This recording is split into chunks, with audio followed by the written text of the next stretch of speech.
बहुत बैठ गई हो, आवाज सुनात ना हारमोनियम बजत है। हेलो आवाज खोला भैया जैसे पहले रहला तैसे। हेलो हेलो हां भैया रहे दो। ई हमरा मास्टर कोनो गीत बजावत हुन। अरे वाह ए बतुलही क नवे शादी भइल बा।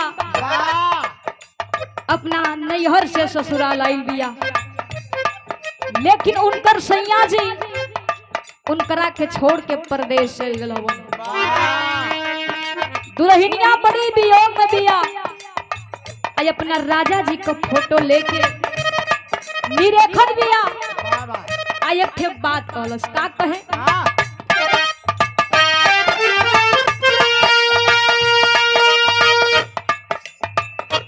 गईला जहिया सपिया परदेश आया।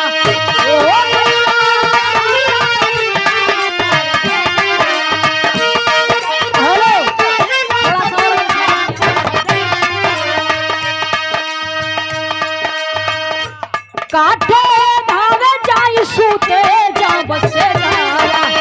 वो काठे धावे जाई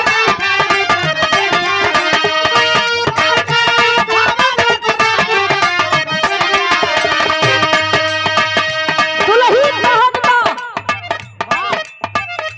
गईला जहिया सपिया परदेश आया कि काठे धावे जाई सूते जा बसे जावा। रूपवा सलोना तोहार, रूपवा सलोना तोहार दिल में उतारीला, दिल में उतारीला पैठिया मुनैया करैया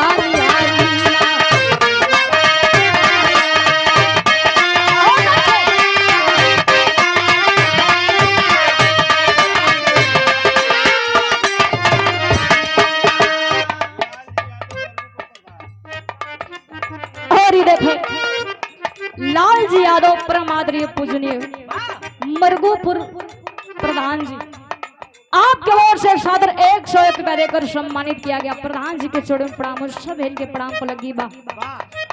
दुल्ही कहत बा का कहे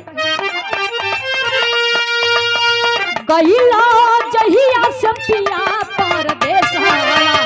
ओ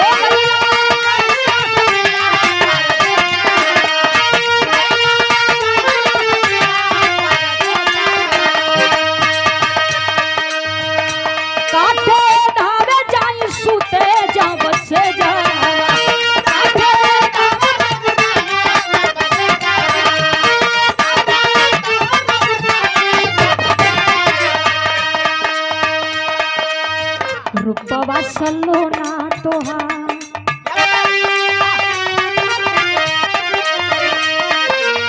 रूपवा सलोना तोहार दिल में उतारीला, दिल में उतारीला पैठिया मुनैया